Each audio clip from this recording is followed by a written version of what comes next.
Put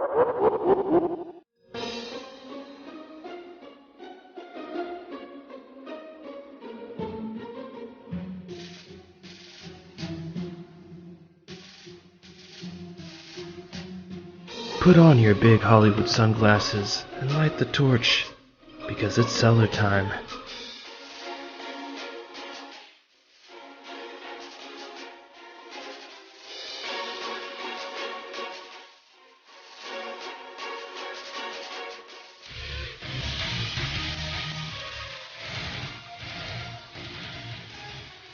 Welcome to the Crack Cellar, as the prophecy was foretold.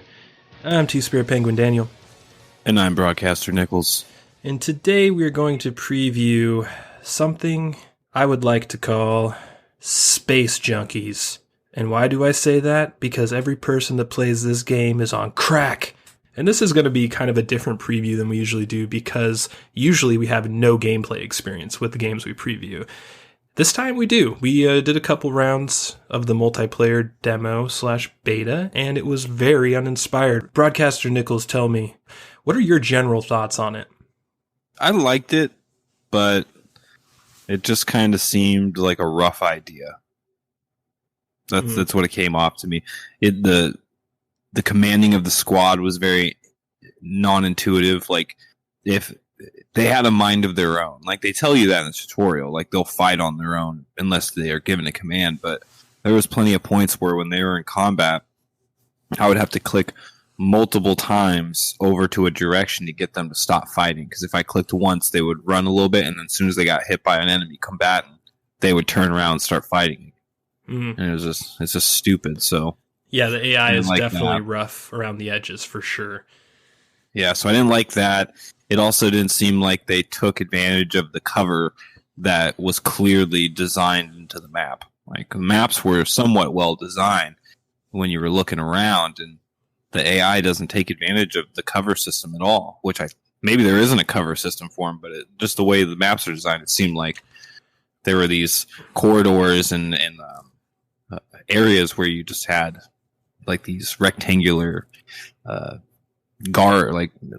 flower boxes and stuff that you could use as cover, but they never did anything. It was just weird. Yeah, I liked one of the maps. It was like a junkyard, and it had like little tunnels going through the heaps of trash. That one was pretty cool. But like the generic city one, I thought was just really kind of eh. Yeah, and that in the combat too, it just seemed really vanilla. Like, there was no cool moves and everything. You didn't really notice what a move did, like your crew's abilities when you initiated the attack and right clicked on something. You never really saw what it did. No. Yeah, you're right. I feel like the RTS is a little tacked on. In some ways, this game kind of reminds me of Titanfall, because in Titanfall, you also had like little NPC trash mobs that you could fight while also fighting the other Titans. But yeah, in this one, it feels more punitive when you go after him. Like, it actually feels like it matters more when you take out people's little chump guys. But at the same time, the way that they try and incorporate the RTS aspect into that feels really half-baked, and it doesn't feel like it works very well right now. No. I mean, you definitely need your squad. Like, when you focus your squad on a ship and you attack that same one, they go down pretty fast. Yeah. So yeah, it's an interesting game. I think it almost seemed like, I think when me and you were playing, you said something like the ships seem like they do more than we're allowed to use or do, you know. And I think that's really true. Whether that is possibly because the game started off as something else and then they boiled it down into this gameplay loop that we were playing in the beta, or they just had some things turned off because they just didn't want us to try them out, or they just weren't ready to put them out into the wild. But yeah, even if you Google this game and you look at images, there's images of some pretty crazy looking ships, you know, from the first person view that we did not see at all. So yeah, and this game does feel like it has a lot of potential in it. And the one thing that really makes me feel like that is kind of an esoteric concept, and it's that apparently the people making this game, V2 Interactive, is, I think, the developer. It's some like old school Halo royalty, right? Have you heard anything about that? For sure. Yeah, I think at least one of them, I think, is what I heard. I didn't know there's two, but it doesn't seem like It's interesting because, and this is another weird part of the game, I guess I'll just tie into the point, that Disintegration, I'm playing it on Steam, me and you are both playing it on Steam. I don't know what else you can play it on PC, or I think you played it on consoles, right? I would think so. It looks like it was designed for consoles, honestly. Yeah, that's true. But the imaging puts this like certain type of robot, like a very distinguishable robot, android guy. And even when you click on it in some of the cutscenes and stuff, it shows, like, in the menu, it shows him too. And he has like a very specific looking glider. It's a smaller one too. And so, I don't know. I'm guessing he's probably the main guy in the campaign is what is going on here. But the fact that he looks so different than all the crews and stuff that we were allowed to use in the multiplayer, this seemed really jarring to me. When I downloaded it, I was like, all right, who's this guy? Oh, he kind of looks like an Exo from Destiny. Oh, I wonder if these guys actually had anything to do with developing Destiny and all this shit. And then we get thrown into what kind of came off as like a Twisted Metal RTS first-person shooter baby. I don't know. It's kind of weird. You know, sure. you picked your weird outcast crew of people, and and then you went to battle with them. It kind of, as soon as I saw the sideshow crew, I was just like, oh, dude, this instantly reminded me of Twisted Metal. Yeah, and it has like some Wing Commander vibes too, with the way you control the ship a little bit. There's all kinds of like weird little things in this game that all come from old stuff. It seems like this game was designed to kind of be a throwback, and damn, did they make that apparent with how bad the graphics are. When you boot that game up, can you believe in 2020 that you see a AAA game? I think a AAA game. I believe it's. I don't think so. I believe this is going to be free to play. Well, you can be free to play and still be AAA. Like, it depends on. Really? Does this have the budget? It's all about the budget. So how much money is going into this? How big is the studio? How small is the studio? Is it an indie? Is this an indie game? Is that what you think this is? Indie? Well, yeah. I think it definitely qualifies as an indie game. Yeah, I consider anything small budget to be indie. So you think this is small budget? Yeah. Okay. I mean, the only two free-to-play games in my eye that look remotely good are, and I wouldn't say I'm a fan of the graphics, it's just it's high-budget graphics for sure. There's a lot of time that gets put into it, is Fortnite and Apex. Everything else... What about Warframe? Well, Warframe, yeah, that's not like a first-person shooter, though. That's not like a competitive, free-to-play. It's not a traditional type of free-to-play game. It has an in-game economy.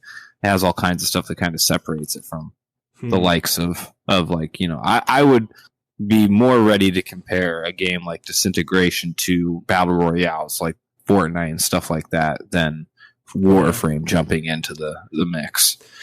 Yeah, well, I mean, if it is an indie game, it kind of explains a lot, because when you hear former Halo developer creating this game, you expect to see some shit. Like, this game, like, fundamentally looks tons worse than Halo Reach, a game that came out, like, 12 years ago or something. Like, it's ridiculous how just ugly this game is. Even the ship models were kind of, like... looked like something you could have found in 2004 pretty easily. Nothing about it really stood out graphically. In fact, other than it was just bad. That's what stood out, is that the graphics were just really bad. And now I do think the gameplay is where the intrigue lies, because this is a very unique game. It's a very weird game. It has like a few features mixed in from a bunch of weird genres. Like you said, Twisted Metal. You can go into Titanfall. You can go into, just like a random RTS like Command and Conquer. There's just a lot of different weird influence all kind of circling around this game, but it all stews into this really bland multiplayer mode they have available right now that I thought was just horrifically boring. And I did later play some without you, where I got the other modes. I got to play Control and whatever the other one was. Not much better. Control was my favorite, but it just feels like there's something missing right now from this game. Yeah, I think it's I think it's really the customization. Like each crew seemed really stale. Like everyone wanted to do tech noir. Like I played a couple games out of you too, and every game I went into, people immediately picked tech noir, and only 2 people can be a crew. So it was clear which one people favored because it had the best gun. Mm-hmm. So yeah, there's a lot of balance needed. I didn't really feel a solid direction in the game, to be honest. Like if that's going to be what multiplayer, if that's their idea of what multiplayer is, then they're in trouble. Yep, for sure. It's called a technical beta. So on one hand, I don't want to judge it too harshly, but on the other hand, there's nothing like if this game comes out and it's $40, let's say it's not free to play and it comes out as $40 game. I ain't buying it. Not a chance in hell I'm buying it based off of what I just saw. So I hope it's free to play because I feel like they're going to lose a lot of people with this really uninspired, visually bland, with uninspired modes, super unbalanced ships. It's like a mess right now. I really believe that out of everything that I have played in a beta, this is one of the worst betas I've ever participated in. And this isn't even really a complicated genre. It's not like an MMORPG where there's so much more to do that you kind of forgive them a little bit. Yeah. Honestly, when I played this game, at some points I thought about Dreadnought, and I was like, man, it'd be a really interesting game to see these two ideas mixed. You know, it'd be a really, it probably would, I don't know how it would really play out in reality, but if you took the idea of Dreadnought and combined it with Disintegration in the way that each team was 3-man, right? And one person was in charge of the mothership Dreadnought status. One person was in charge of the flying Sentinel type ship in Disintegration. And the third person was in charge of the crew the Sentinel flies around with. So it's like you could have ship-on-ship warfare and ground-level combat in a deathmatch setting. That would be crazy, and I'd be totally down for that, but I think that's like too much. I don't think that there's been a game that technical that's ever come out. the way it would work is roughly is that the Dreadnought part of the game would be scaled down. You wouldn't have like these gigantic maps. The Dreadnought ships would be a little bit smaller, still be in higher altitude than you doing different things, but it'd be on a more reasonable map where all this could go down. Yeah, that would be really cool. And I think that the RTS part of this game is the most interesting, even though it doesn't really work very well right now. I think that they need to take those ground abilities and make the circle radius at least twice as big, if not bigger, because I don't know if you were trying to use that move too often, but the circle's so small and the units move so fast that it's really fucking hard to actually use it in a game situation and not whiff. Yeah, for sure. And the other idea that I'm kind of saying this is not like I can make the game better, but just an idea because they clearly don't have a direction. And if they do, I'm sorry. But it clearly comes off like they don't know what they're doing with this game. Yeah. They should think about turning it into a Dota. That would be a great lane-based game. Yeah, no, I agree with you. Like if they took away the crew aspect or just like whatever they're going to do, and made these crews more hero status. Each one had more diverse ability sets. You could customize them a little bit more. Yeah. And make it lane combat, dude. Because you have your little crew. They could do something that Dota kind of doesn't have, where, when you go off lane and you do like the mini bosses and stuff to get the buffs, you kind of have people with you in the beginning. You can't just solo everything by yourself, or you can if you're like fucking OP, but with these crews and Sentinel things, you could actually have that. It'd be like a solo Dota type experience where you don't have to crew with people. Yeah, that would be cool. I think that you could kind of expand on your other idea too, where you're talking about like doing a Dreadnought sort of version of it. That could be cool too if you just kind of take this game into space, and you don't even really need like the 3-player cooperative part of it. You could just basically make it a space game. Like, why not just make your ship like a Dreadnought ship and make your NPC guys that you RTS around, just make them like smaller ships that you command like a fleet commander. And I feel like that would have been way more interesting than what you end up getting in this game. You don't think that'd be too much going on in one person's brain? Well, I don't know. The only difference is that you'd be doing it in space instead of on the ground, and it would just feel a little bit different. Like right now, you kind of feel like you're in the middle of it as the pilot. You don't really feel like a fleet commander. You feel like you're a dude there with some ground support.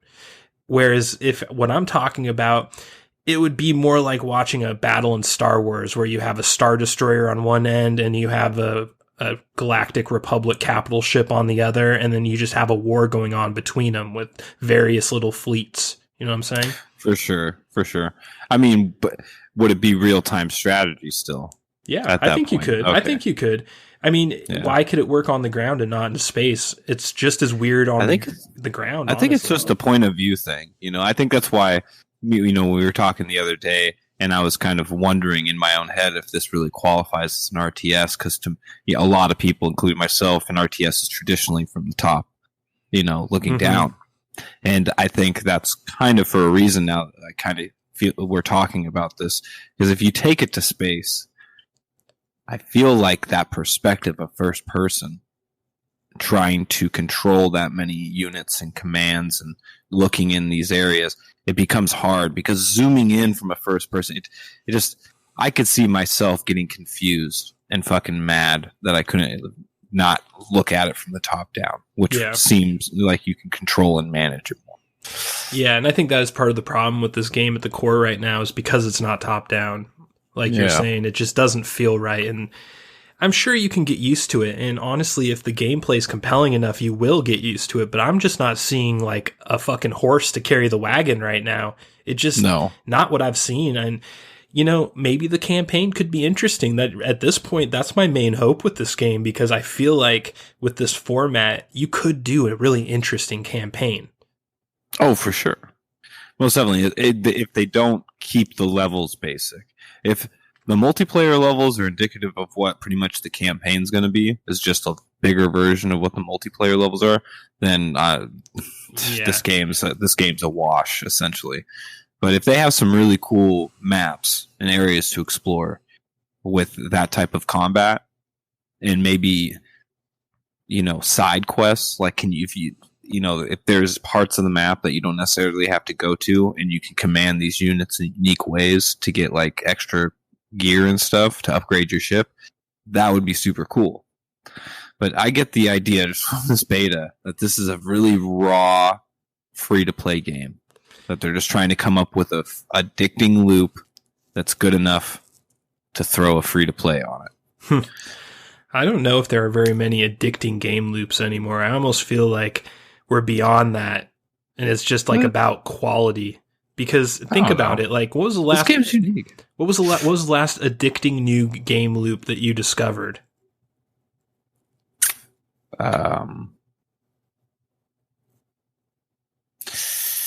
Halo.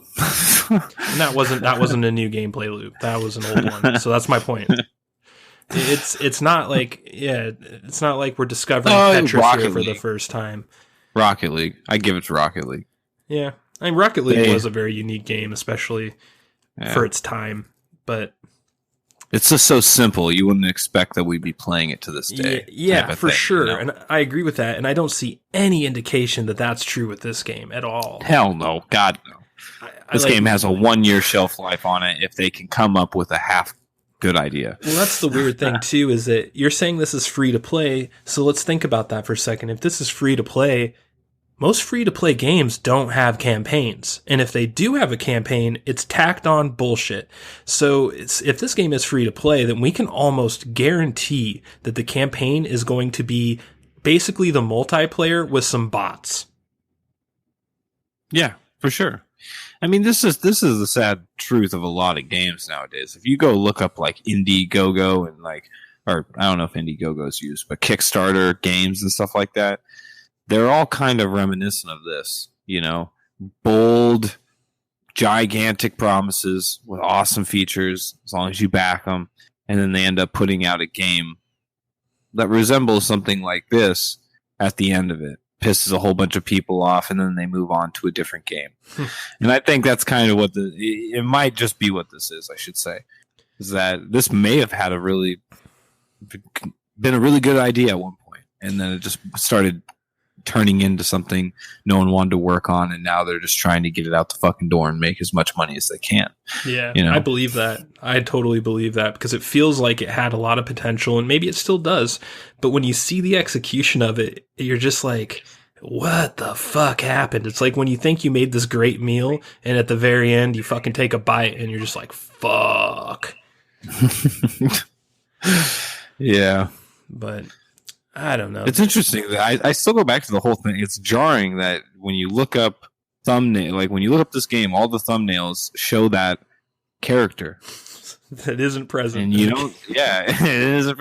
You think he would be at least in the tutorial or something like that. It just seems weird. Yeah. And actually, this makes me think. The first beta for this game is the multiplayer, which means they really want the multiplayer to work. Yeah. Well, I mean, they must have the campaign must be done. I don't think so. I have a weird feeling that this game is like not at all done, and that this is almost like a test. In Hollywood, when they finish a movie and they do test screenings to see what. I feel like this is a fucking test screening for this fucking game, dude. It doesn't feel like.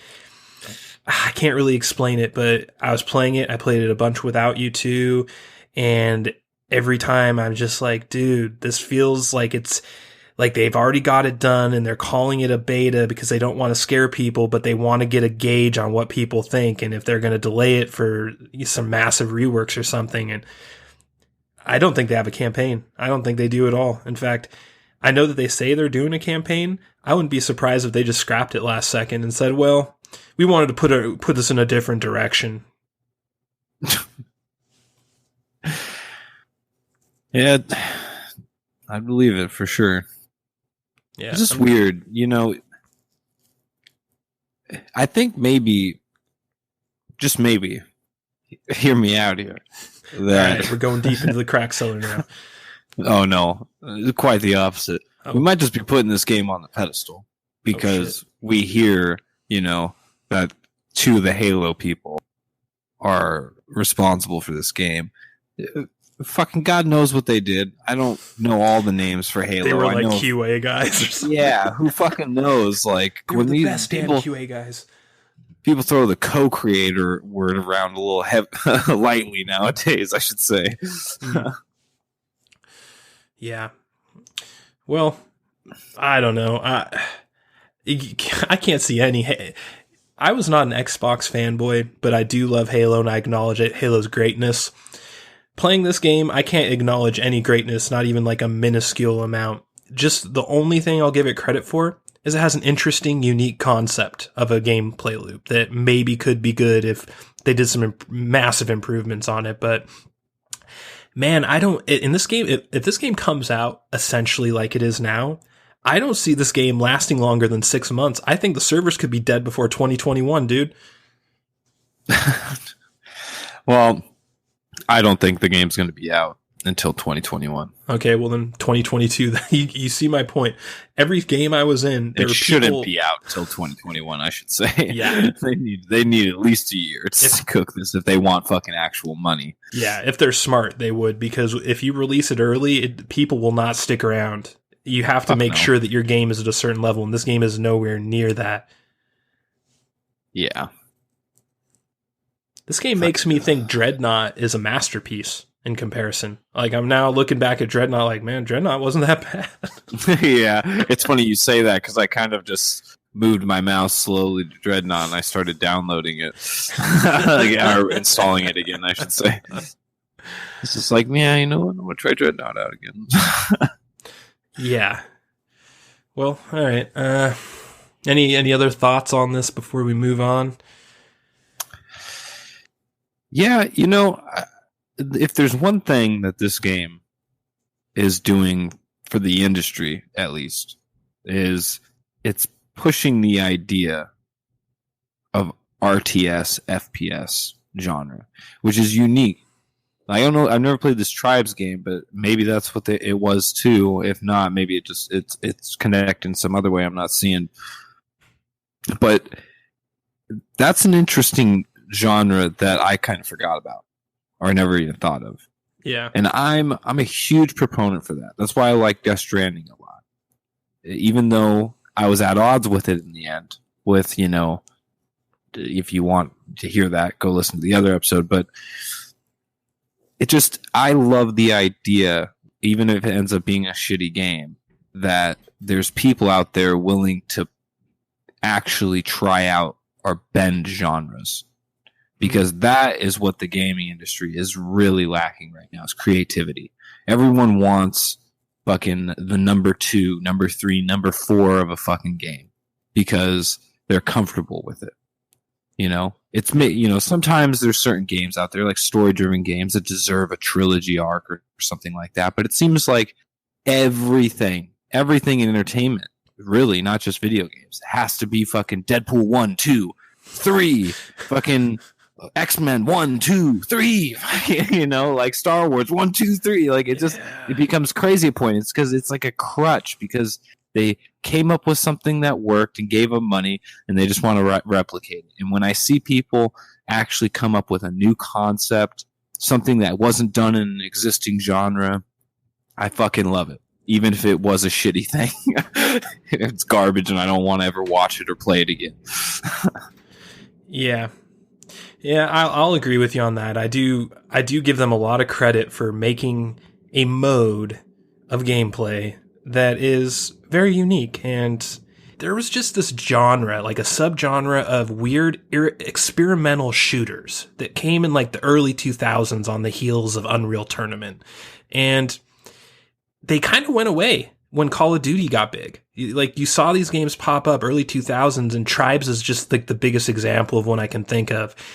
And then like you get to like 2007 or so when Modern Warfare comes out, it's all over. You never see another one again. And this is one reason why I kind of like this move. It's between this and Doom and Destiny is just first person shooters are finally coming out of the haze of Call of Duty.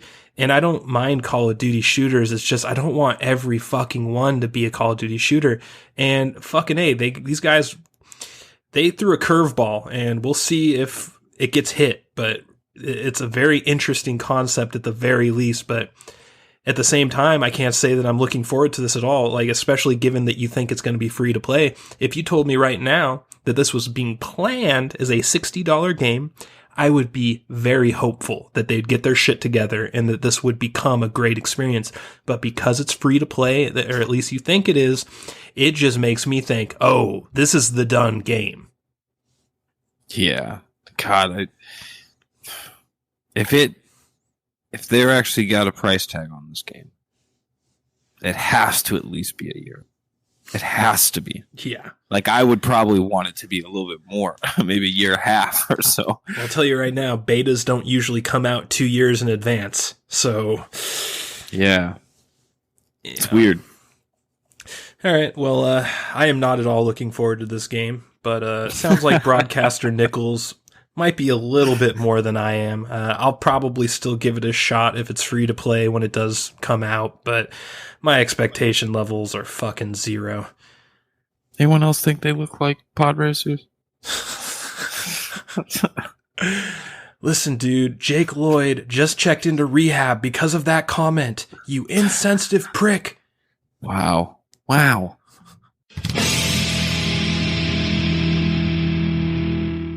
And we're back with our review of The Color Out of Space, or as I like to call it, H.P. Lovecraft's Nicolas Cage. As with all of our reviews here at the Crack Cellar, there are lots and lots of spoilers coming at you, so if you haven't seen this movie yet, you should probably pause right now, go watch it, and come back to us later. That being said, Broadcaster Nickels, what did you think about the Evil Dead alpaca monster? That was some fucking shit, wasn't it? Well, it was true. So it reminded me of some like enemy off of Bloodborne or something, to be honest. When I saw it. It was super cartoony, though. It was like the most cartoony aspect of the entire movie. It kind of actually took me out of it a little bit, because other than that, it was all really serious shit. And then he gets out to that fucking barn, and you just see this thing that looks like fucking Ash should be fighting it, man. It just looked so like cartoony and like something out of Army of Darkness, even. I don't know. It really did kind of remind me of Bloodborne a little bit. Like, what's his name? Ludwig. Like just this fused human beast monster, but it was just 5 alpaca instead. Yeah. Well, it does stand to reason, because Bloodborne is probably one of the most heavily Lovecraft influenced games of all time. Yeah. So, it does make sense. This movie, though, this movie is interesting because I'm a huge H.P. Lovecraft fan, but this is one of his books I've never read. I had never read The Color Out of Space. I knew absolutely nothing about it going in, other than the fact that my cinematic hero, Nicolas Cage, was starring in it. That's all I knew, and that it was a Lovecraft book. Did you read this one? Have you read it? No.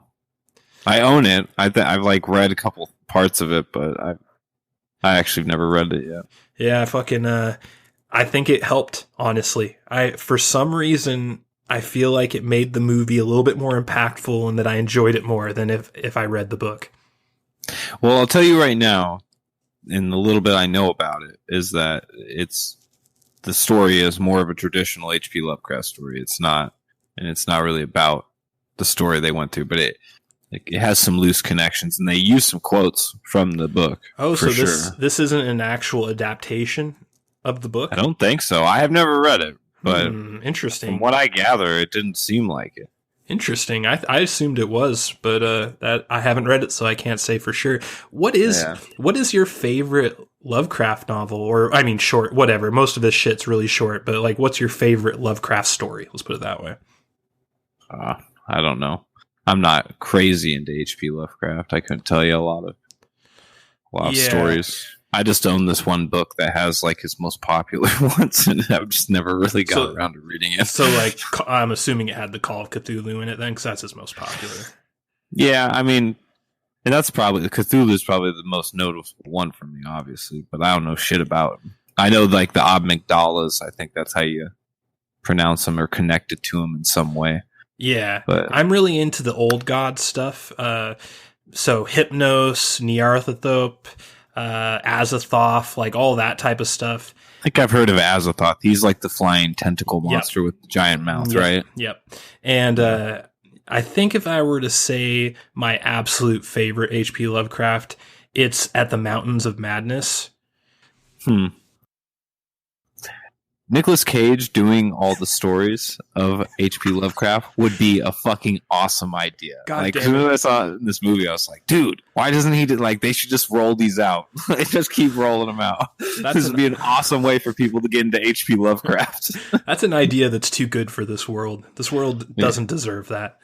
Could you imagine having like all the cool box set collections out there, right? People got these gay weeboo Dragon Ball Z fucking collections out there, that collect the whole faceplate. You remember those? Remember the VHSs? Yep. Mm-hmm. Imagine if you had the Nicolas Cage collection of H.P. Lovecraft movies. Now that is something I'd have on my shelf. Yeah. Well, I mean, fuck, I wouldn't put it past him at this point. Nick Cage is on a roll right now. So what an interesting actor Nick Cage has turned out to be. He started out as an indie actor in the very beginning of his career, and then he blew up almost instantly and just became like the top of the A-list for the entire 90s, essentially. And he just did mainstream hit after mainstream hit.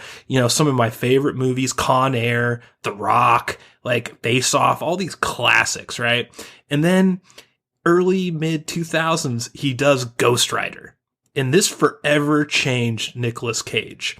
Ever since he did Ghost Rider, he has slowly delved into deeper and deeper waters of indie territory, to the point when he did Mandy a few years ago. And Mandy's like one of the most tripped out, bizarre, crazy indie movies you've ever seen. And Nicolas Cage was perfect in it. He did not stick out. Like, imagine you put Tom Cruise in that fucking movie. He would have stuck out like a sore thumb. It wouldn't have worked. But Nick Cage, for some goddamn reason, like a chameleon, has just sort of fit into this role now, where he just does these crazy fucking movies no other actor of his level would ever touch. Yeah. I think Nicolas Cage has found his Tim Burton to Johnny Depp type connection. I really do, because as you were talking about, Mandy was a really good fit for him. I thought it was one of not only is one of the coolest indie movies in general that came out in quite some time, it was one of the best Nicolas Cage movies to come out in a long time. Now he's followed up with The Color Out of Space, which kind of had the same type of vibe, the same kind of horror vibe. You know, they barely ride that edge of being in this weird sci-fi horror fantasy, whatever you want to call it. It just blends all these type of genres together in a really interesting and almost 80s nostalgic way. This one less than Mandy, but still it had a little bit of that in there. Yeah. You just can't guess the time fully, I guess. You know, like the way, like they don't have any standout technology. In this one they did, you know, obviously they were talking about a Wi-Fi router or whatever that was always fucking up. But they don't really have anything. They don't physically show you anything that makes you ever like question what time it is. They always kind of keep that up in the air. That's what, at least with Mandy in this movie. Oh yeah, for sure. I don't actually think that the guy from Mandy has anything to do with this movie, though. Really? Yeah, because I know the guy who directed it and wrote it is Richard Stanley, who did like The Island of Dr. Moreau and Hardware and a few other movies you've probably never heard of. But the guy who did Mandy, he is a totally different guy, I know for sure. I can't really figure out if he is involved in The Color Out of Space, but I don't think he is, from what I can tell. But it's weird that Nick Cage has picked two movies sort of in the same vein that you would think would be the same guy making them, but isn't. It kind of tells you where Nick Cage is at. His wavelength, dude. He's found his niche. For sure. But the movie got off to a really slow start. The first half of the movie, you're almost like, is this really what I think it's going to be? Or did I get tricked into watching this? At least that's kind of how I felt. Maybe the first third of the movie. You know, it starts out at the lake with this girl doing the pagan ritual, which is pretty cool. I like the way it started, and I was like, okay, this is a good start.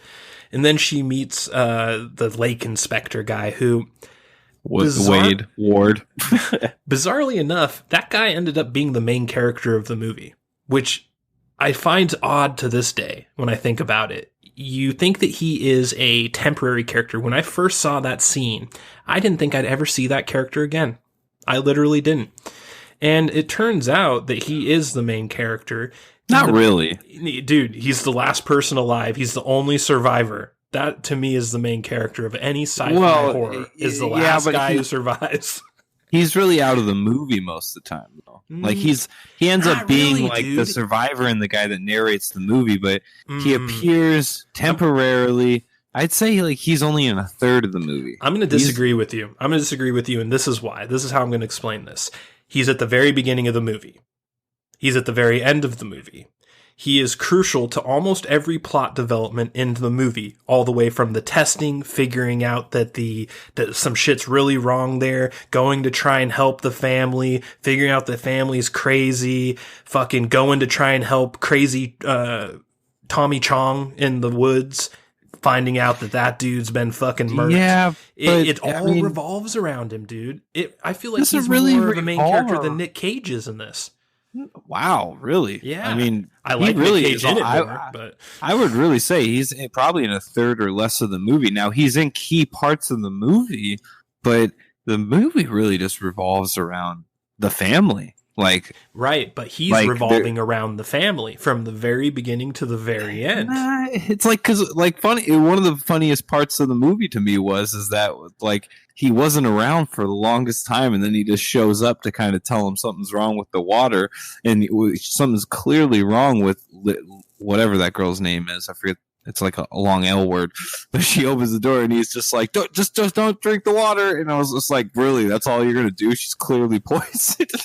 And then he leaves for, like, I swear, another 20, minutes plus of the movie, and then he shows up again. So it's just like, I was like, yeah, he's in key parts of the movie, but it's just like, he was gone most of the time. It was funny because I was thinking he should be in the movie more because he has some things to say. I didn't like him in the movie, and I actually was hoping he wouldn't be in the movie, and it kind of annoyed me that I realized he was the main character, because here's the thing with a main character. A main character is allowed to have scenes by themselves. A main character is allowed to do things without the actual main character because they are the main character. So when you have scenes like him out in his truck by himself, getting crank called by Cthulhu and then having creatures come at him in the woods, that's a main character scene. You don't get side characters with scenes like that usually. When he goes to Tommy Chong to try and get him to leave or whatever, by himself. Again, this is something that main characters do, not side characters. So, okay, maybe he isn't like the main character in the sense of top billing, but if you look at it from a film structure perspective, he is allowed to do things that only main characters are allowed to do, that even Nick Cage really doesn't do. You don't even see any scenes Nick Cage without the rest of his family, except for that one scene in the hospital when he's at the phone booth. Barn scene. And kills fucking alpacas. Kind of. Okay, now I'll give you that, but I will say he was sent out there by his family. He was with his family. He's protecting his family. So they're kind of involved on a tertiary way. I think it's crazy that you don't think Nicolas Cage was the main character. Like, I think he stands out as the main character. Everything he did was outlandish and things that no one else would have gotten away with. I think that he should be the main character, but I feel like they inserted this lake tester guy as like a weird competitor for the title, even though he shouldn't be. But I think that the ending kind of gives credence to Nick Cage being the main character because of the way that end plays out. But dude, he has just some great fucking moments. Oh, dude. Fucking when he's just like, where's your family at? They're right there. Yeah. She says, besides Benny. Benny lives in the well now. And fucking then they go upstairs and he sees the fucking fucking Ludwig himself laying on the fucking couch. Yeah. He's like, just walks in and blows both of his heads off and he's like, it's not my family.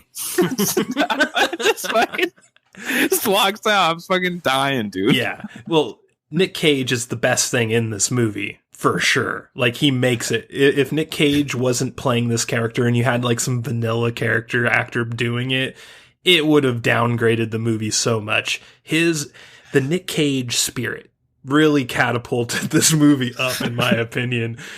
And I think some of it was unintentional. Like the alpaca mutant scene in specific, the way that he handled that was brilliant. And what you just talked about with him going up and murking that was brilliant.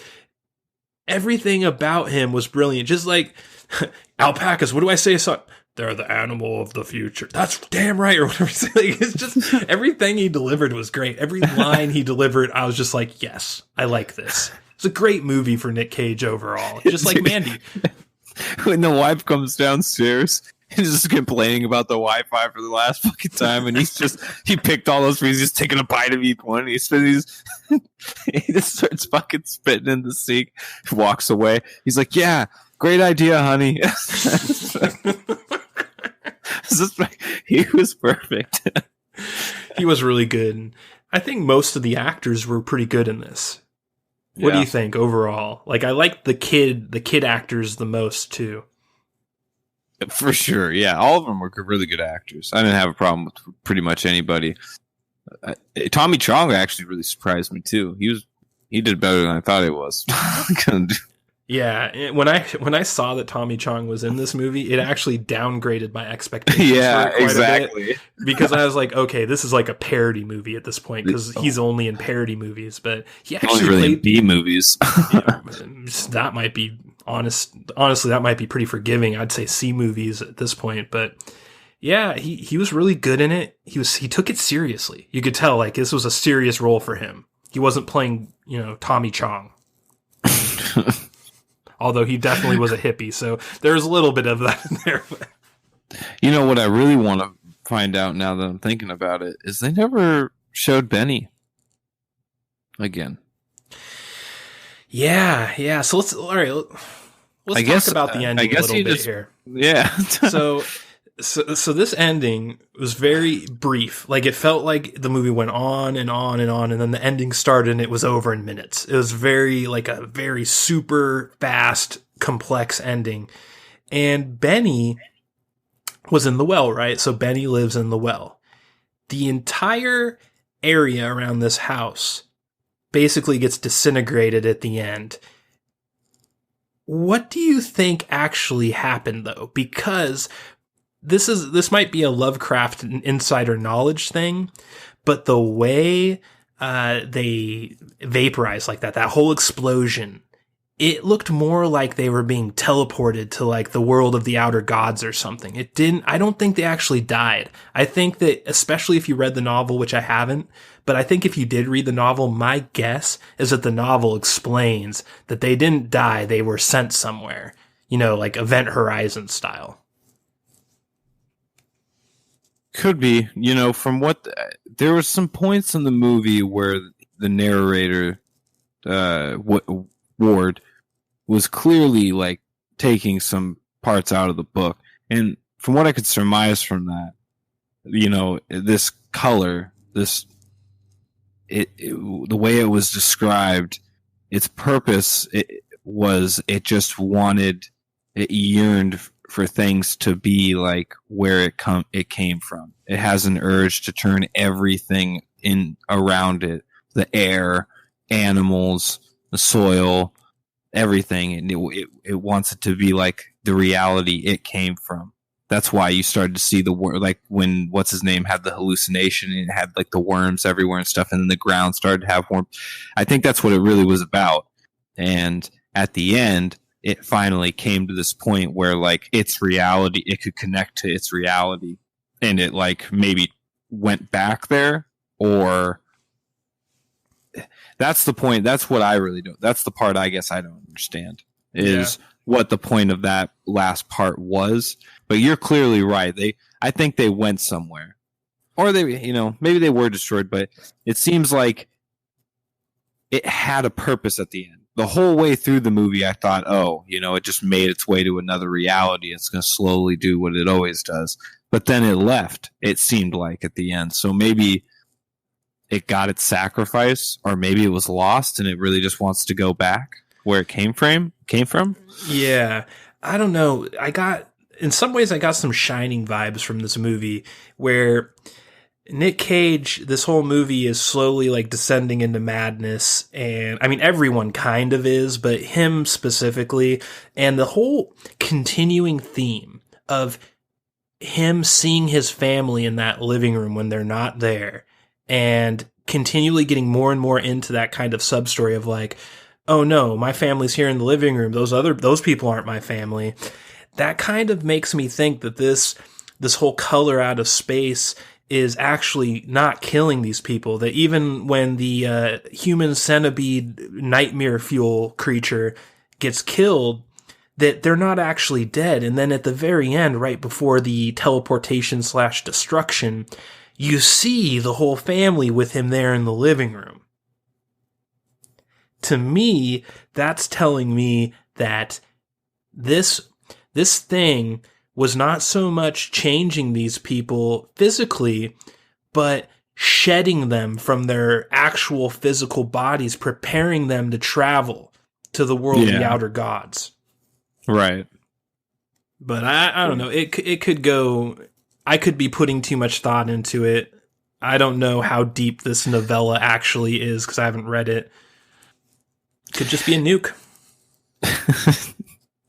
Well, it only had, at the end, I was really wondering if they were going to pan out enough to see how much it really affected. Because at first I thought maybe it happened to the whole Earth, but then it was just that small area in the woods. Mm-hmm. So that makes me think that it really wanted to go somewhere and didn't really want to come back. Because if they had a connection to that realm and it was established all of a sudden, that that whole universe would be turned upside down. Yeah, exactly. And there's just some things about it, like why, if you're coming as a destructive force and you're not like trying to cultivate and bring something back, why would you just be satisfied with blowing up a remote piece of the woods? Wouldn't you want to like take over a city or multiple cities, or just the way that it targets this specific house in the middle of nowhere in the forest, and then takes it, the way that it just like comes, kind of conditions everything in the circle, and then does this crazy thing and everything vanishes. To me, it just screams not destruction. This is not about destruction. This is about they needed something in that circle and they took it. Yeah, or maybe, well, man, now that I'm thinking about it, and now I'm really thinking about some particular scenes in the movie, maybe it was just the daughter. I forget her name, but she was a witch, essentially. Mm-hmm. And she had that spell at the end to try to rid the mother of the cancer or whatever. Which was really weird, because it seemed like they kind of insinuated that she was cured of the cancer in this weird surgery she had that she was ashamed of or whatever. But nonetheless, she did make a ritual happen at the beginning of the movie. Yeah. And then at the very end, when he gets out of the cellar, what's he find? That compass. Mm. And here's another thing, which I found really weird. Back to Benny, which they never showed again. But right before he disappears, what does he do? He has his grandpa's artifact. He has those goggles. And he puts them on. They purposely show you him quickly put those goggles on right before the flare gets really bad and he, it cuts away. Mm-hmm. So, yeah, I don't know. That's an interesting thing to think about. It's almost like their grandpa was more connected to that color. Maybe, I don't know. Maybe the book elaborates on that. Yeah. I want to read it now. Now I want to read it. That's what I've been thinking ever since I watched the movie, is I think I'm actually going to read this book now, because I'm really interested to know the little details they surely left out. Like, even if this is an adaptation, there's no way it got everything. So I bet that there is a lot of answers in that book that we would want right now. If it is an adaptation and there's clearly a character in the book that Nicolas Cage played, I'm not going to be able to read the story the same way. Yeah. God, Nick Cage really makes this movie shine, though. I've already talked about that a few times, but I can't get over some of his lines in this movie. They're just fucking excellent. And some of the scenes were just fucking amazing. Like when he goes outside to start the car and he gives up and he pulls out. He's just kind of like leaning on the door, and it does that panning shot of the property and him just looking out. That's a really fucking cool shot. Mm-hmm. I'm actually going to use it as my wallpaper. Yeah. It was super dope. Yeah. The visuals in this movie were really cool. Like, it's cool that you can make small budget movies now that look as nice as this movie, because there were big budget movies just 5 years ago that didn't look as good as this movie did. Fuck no. Really, the guy that was doing the cinematography really had an eye for it, Yeah. Like when the cop car cuts into the color mist and the white horse just kind of goes by him. Mm-hmm. That was like that almost like reminded me of Legend, Yeah. I was just like, dude, that was dope. It reminded me of like David Lynch. Like at that point, I'm like, this is like Twin Peaks at this point in the weirdness category. Yeah, for sure. A whale's gonna fly in the sky here soon. I definitely expected that. I was starting to, when the movie was starting to wrap up and the color was just starting to get really out of hand, I really was starting to expect some crazy shit was going to happen, because in my head, I was thinking that at that point, the color had taken over the whole world. In my head, I'm just thinking, okay, this is it. This is the end of humanity, and we're just looking at how this one family deals with it. But then at the end, of course, you realize that this circle was right over this family. They were targeted. This was a targeted thing. It was their property. Yeah, so it was all their property. That's where the extent of the explosion happened. Right, the house was in the dead middle, so they were targeted. So there's just a lot of weird, interesting stuff that happens in this movie, and I feel like I should have taken acid while I watched it. I feel like I should have taken a couple hits of acid right at the beginning, and it might have been a life-changing experience. I don't know if I could have watched this movie on acid, man. Yeah, that would have fucked me up. Man, it's so crazy. Like the scene where they're getting attacked by the color, and the mom protects the son, and it goes after both of them, and they turn into this fucking nightmare, fucking Ludwig from Bloodborne creature. That was, to me, when this movie made a name for itself. It decided what it was, and at this point, I couldn't even fucking believe they did it. It was such a bizarre, horrific thing to do. The way they had the family handle it was so interesting. Like, most families would just be like screaming, like, ah, going nuts. And Nick Cage is playing it cool. The daughter's playing it cool. Like, the way they played it was just like, you believed that Nick Cage was fucking far into madness. You believed it. And you believed that the daughter was either far into madness or that she was like a witch overlord. And that from the very beginning, she might have been behind this and it was all her plan.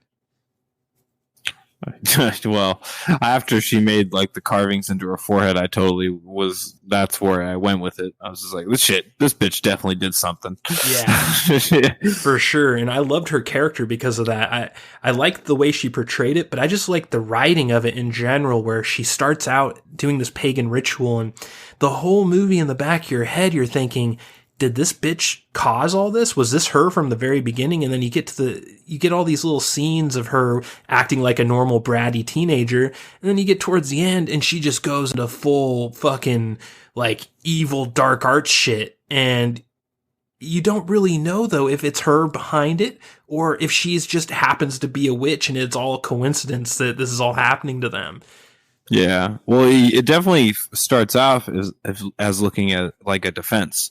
Mm-hmm. Like everything is going down. I thought she was doing that real quick to like start punching demons, like she was imbuing herself with some enchantments or something so she could take on whatever was going down. But then it turned into nothing. I was like, oh, she's just fucking crazy.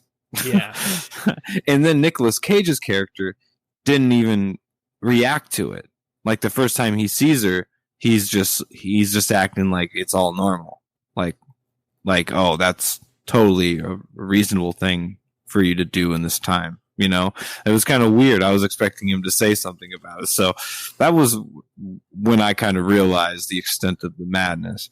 But what was interesting though, is when he actually throws her into the chamber with the mom, because before that, the last time you see her, she's in totally a different form. And it was literally just the scene before that. So there was like this huge time lapse, and they kind of treated it like that. Like the way he just grabs her and he's like, you got to feed your mom. Like I was like, what are they feeding people to this chick now? Like how much time has passed? Like, yeah, it's weird. I loved that scene too, where he dragged her up there and had his little speech about how he was such a good dad. And then he threw her in there like, feed your mom. It's just like, this movie had some legitimate horror chops to it. And you didn't expect that going in because it just felt like it was going to be a very tame adaptation of a weaker, less scary H.P. Lovecraft book. That's kind of how it felt early on. But man, if that last third of the movie, they don't go as batshit crazy as they possibly can. Yeah, it was really cool. All of it the whole movie was dope, but the end definitely started going off the rails in a very good way. Yeah. The effects were super dope too. Yeah, and I think for being cheap. Oh no, for sure. The effects were amazing for the budget, because this was definitely a low budget movie. But the guy who directed it, all of his movies back in the day were super low budget and they're like cult classics. So it makes sense that he'd know how to use little money to get a lot of gain out of it. So I think the director was a huge part of why this movie is good, other than Nick Cage himself. Yeah. But the effect when they were getting transported, if you will, or exploding, it was really cool. Like the way they were just getting phased out when they moved and shit. Yes. Looked like they were getting pulled away. Yeah, that whole scene, I want to say whoever did the effects, they should get a raise. They should get more movies. They did a great job on that last scene. That part where, like I said, where Nick Cage is in the living room with all of his family as like these weird ghost color creatures. I think is one of the cooler scenes that I've seen in a few years. That was just a really dope effect that they did to make him look like that. Yeah, for sure. But it's interesting you bring up time, because I noticed very early on in this movie that time was being fucked with. Yeah, well, they go out of their way in one scene to show you that. Towards the end, they do. Towards the end, they hang a lantern on it. But early on, the thing that set me off is it seemed like from that very first night, no time ever passed. So you have that first day where the lake inspector meets the Wiccan girl who's doing the ritual during the day. You know, she goes home, you're introduced to the family, it's still daytime. Then at night, the color out of space drops down. And from that moment on, I don't think time ever actually passed in a normal way. Because if you recall, that night they're watching TV. And on the TV, it says very plainly on the weather forecast, severe thunderstorms for the next 3 days straight. Severe thunderstorms. Guess what? No thunderstorms ever came. It was clear the entire time. Well, they had that one thunderstorm, right? That was the night, though. That was the night it happened. After that, from the moment after that night where the color dropped and they woke up the next day, none of the weather forecast was correct for what should have been happening if time was going in that direction. And so that set me off to the fact that from the moment they woke up the next day, I don't think they were in an actual time-space reality with the rest of the planet.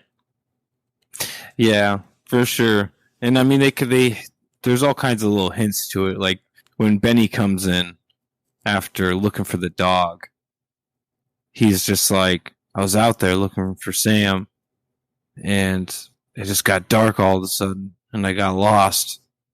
That's how, you know, I think he said exactly that. So yeah, it is weird. And it also plays into the idea, you know, that I don't really think that Ward character was in the movie too much, but that actually might play into what was happening. Maybe he was since he played, his character was outside of that area a lot of the time, that he was living in real time. And everything that was happening from the viewer's point of view was happening in this hyperbolic effect. I don't think so. I think that he was inside the circle the entire movie. Because if you looked at his scenes... he wasn't. He came back with the cop, remember? They clearly showed him enter the field. And you're right, that's the only time that he left. But before that, he was in it the whole time, I think. Because they kept showing him out in the woods doing tests and like interacting with different people up until that point. But you're right. And Nick Cage and his wife also left the circle technically too, which I think actually brings up more questions than it does answers, because it's interesting to me that you can just leave this circle, go out, not realize that time space is totally fucked up, and then go back in and just like everything's normal. Because if you think about it, they left because she chopped her finger off. As soon as they left that circle, they should have been like, wait a second. We were in a fucking time warp. Something weird's going on. But they just get the thing treated and just go home like it's normal. Like nothing's going on. No suspicion or anything. I find that to be very odd. Yeah, man. Maybe they actually never came back. Yes, that's what I was getting at. I'm not sure that they left the circle. I'm not sure that guy, the quote-unquote main character that isn't the main character, I don't think he ever left the circle either. I think it's a red herring. I think that the circle was basically elongating to hold them in and showing them a version of what they thought was outside the circle, but it was still in the collapsed time-space reality of the color of space. So where'd the cop come from? Manifested. He really, that's kind of funny too, because they killed him off too. As soon as they got out of Tommy Chong's fucking hut, he just like arbitrarily gets pulled up and killed off. Right. And they give the shotgun like it's a plot device to Ward. Mm-hmm. That's interesting you bring that up. It's almost like a game mechanic. The NPC dies and the shotgun just falls onto it and he picks it up. Yeah, and then there's the ending where he's the final survivor and he does like this little speech about why he can never tell anyone about this and blah, blah, blah. And it shows the world around him. But to me, I was thinking, well, wait a second. How the fuck do we know that this guy ever escaped? He could have just traveled with the rest of them and that he's on a different planet now and it just looks like his world. Maybe the color out of space is easing them into this new reality by showing them their old reality for a while. I'm not convinced that he actually survived. I mean, yeah, it's weird because the effect was still happening to him in the cellar. Whatever was happening on the property that was ultimately taking him away or killing him was still happening to him. Mm-hmm. It's not like when he entered the cellar, all of a sudden that purple or the pulling effect stopped happening. Yeah, and it's interesting. You think about it like this. Human psyche is an interesting, fragile thing. To a human, when a disaster is coming, they think to themselves, oh, I'm going to go hide in the cellar and it'll save me. This is a common belief by humans. I think it comes from the whole tornado cellar thing, because a cellar will actually save you from a tornado. But this is the color out of space, not a fucking tornado. And my thought on it is, when he went down there, he believed that he would be saved by this just because he's a weak human with a fragile mind. What if the color out of space knew his thoughts and made this a reality to him to ease him into what he was going to be his future and wherever they sent all of them? And maybe all of them had a similar experience when they got to the other side. You know what I'm saying? We just saw his. Maybe for him, his acceptable future where he didn't go insane from the madness of the outer gods is to act like he's in real life still, and like he escaped and everything's cool. And it'll just slowly let him into the actual reality. The same thing could be happening for all these characters, and they just didn't show those versions. Maybe. I mean, they did go out of the way at the end of the movie. He said something very particular. Now you're talking about this.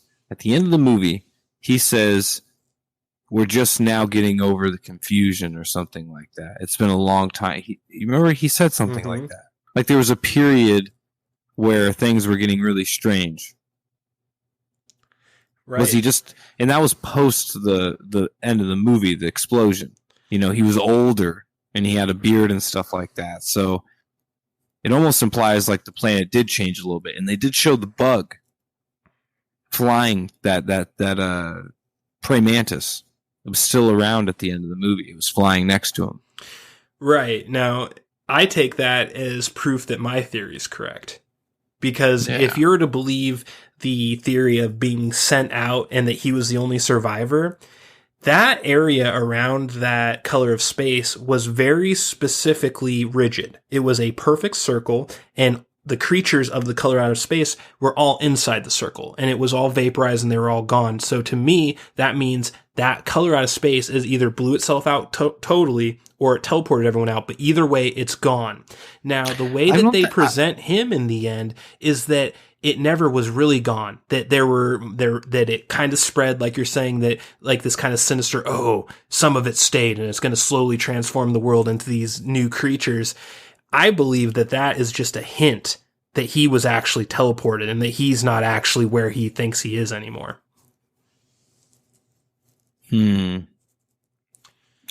Yeah, maybe. I mean, they do, when he does leave the circle, though, he ends up talking to the sheriff and that hunter, and the hunter found the alpacas and shit.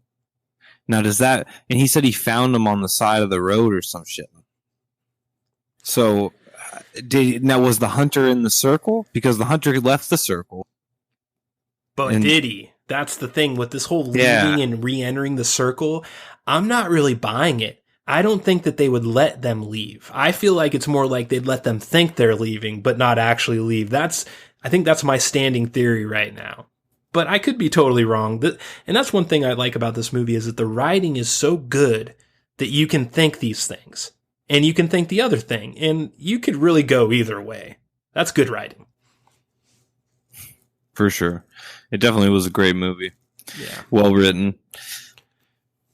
Yeah, very well written, well directed, well acted. It kind of checked all the check boxes. Maybe music.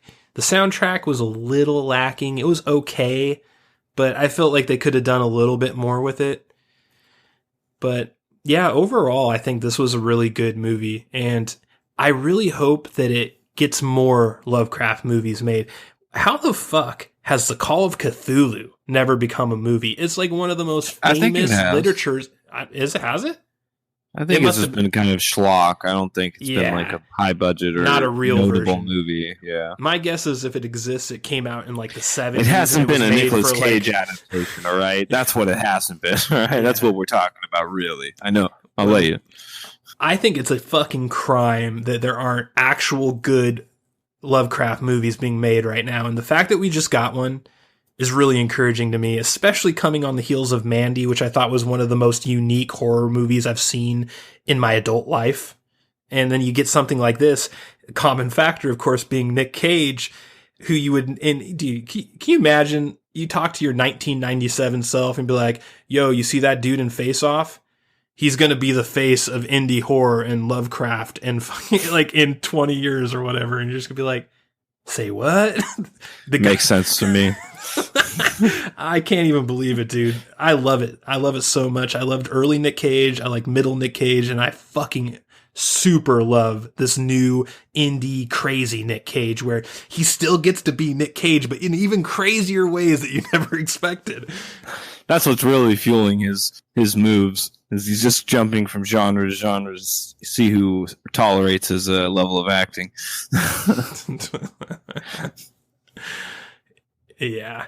People that don't like Nick Cage anger me, but that's a story for another podcast. Yeah, it's true, man. Like every time Nick Cage comes up in movies, you know how many times I always hear when I talk about Nick Cage in a positive way, the follow-up from anybody usually is, oh, you like Nick Cage movies? It's like, yeah, of course I do. I'm an American. Right? Unbelievable. You ever seen Gone in 60 Seconds? Oh, man. He has so many fucking good movies under his belt. What a career. What a fucking career. All right. Well, do you have any final thoughts on the movie before we give our official ratings? On the movie itself, I mean, it just was fucking beautiful. That was probably the biggest highlight for me is just the way they made the trees and the colors show up everywhere. It kind of reminded me of spring cherry blossom festival in Japan. Just the way the petals cover the ground everywhere, the way they got those purple leaves to cover the ground everywhere at some points in the movie, and just the way the blood was purple. And they also incorporated the color into other things that made you kind of think that you were, like you were saying, like in a different reality already. You know, did you notice that the news channel had like this temperature color wheel in one of the, right where it usually is red, it was purple. It was that color, that purplish color instead. Oh, I didn't notice that. Wow. There was another thing too that was the color purple as well. That like when on the TV when they were watching the dam get built, the mayor of the town was talking about the new hydro dam or whatever. The color, the paint in the background on the television was purple. Like everything, anytime there was a color on an object, it was purple. I really liked how they did that. That was just. And so the direction and the art was just beautiful about the fucking movie. And I think that's all I'll say about that. But what I really want to say in final note is that this H.P. Lovecraft, Nicolas Cage series shit needs to happen. It needs to happen. I'm telling you. I second that. I also noticed the kind of like the Sakura petal spring look of the color out of space effect. I think the thing I admire most about this is that I have a feeling that The Color Out of Space might be one of H.P. Lovecraft's weaker novels. I don't know that for sure because I haven't read it, but just the vibe I get, the fact that I've never really heard anyone talk about it before, and it's never really gotten any airtime in any single circle that ever discusses Lovecraft. I'm just guessing that's one of the weaker ones, and I felt like it might have been one of the stronger ones based off of how good that movie is, and I think it all comes down to the execution. I think this was just one of the best low-budget executed movies I've seen in a long time. And all the moving parts come together so well. Like we were talking about Tommy Chong and how it's going to take you out of the movie and how you're like, fuck, why is Tommy Chong in this? And he ends up being one of the more interesting parts of the movie. And it it subverts your expectations a lot of different times. I mean, for the first 15 minutes of this movie, I was worried. And then, you know, you get a little bit past that, things start to happen and you're no longer worried real quick. Like the worry phase, even if you do get worried, it's not very long. I think this overall is one of Nicolas Cage's better movies, and he has had so many good movies, and I think his performance in it is really what I'm getting at. He let some shit loose in this movie, and there's Nicolas Cageisms in every Nick Cage movie. We all know that. But there are a few scenes in this movie where you could see he was channeling some shit, and I love that. For sure. He might be a huge fan. Who knows? He might be. He might be. But yeah, I think overall, great movie, great direction. You mentioned the cinematography, amazing cinematography. The pacing was so perfect. There was never a point in which you thought things were moving too fast or too slow once you got past like the intro phase of the movie. All of the characters worked really well together, like cogs of a machine almost. And every scene with the kids was super believable. And I usually have a lot of problems with child actors, and I usually criticize them the most. And I thought the child actors in this were effing good. Just really well done. Especially the scenes with the kid in the well, when that kid's just staring at the well all day. And you see these, like the way that progressed. There was a lot of shining in this movie with the whistle. Yeah. There's just this. The thing about Lovecraft, and it's a thing that's in all Lovecraft, is the descent into madness. And I think that this movie portrayed the descent into madness in a very good, respectable way. And for that, I will definitely give this movie high marks. So that being said, Broadcaster Nickels, what do you give The Color Out of Space on our patented Joker rating system? I'm gonna have to give it the good old S. S for we call Joaquin Phoenix S. Right? All right. If we don't, we do now. So you give it a Joaquin Phoenix. I'm going to give it a really solid Jack Nicholson. And I think the reason why is because I'm familiar with other Lovecraft stuff. And honestly, from the books I have read, this probably would be the weakest story out of all of them. But it's hard to say that because I've never seen a Lovecraft movie. I don't know how good or how accurate of an adaptation this actually is to the book. But I will say that this was a great movie. I give it like a real solid Jack Nicholson, right in the middle, not low or high. And I think that this is going to do a lot for the future of cosmic horror. And for that, I am ever thankful to Nick Cage. When are we going to get Face Off to? Alpacas are the animal of the future.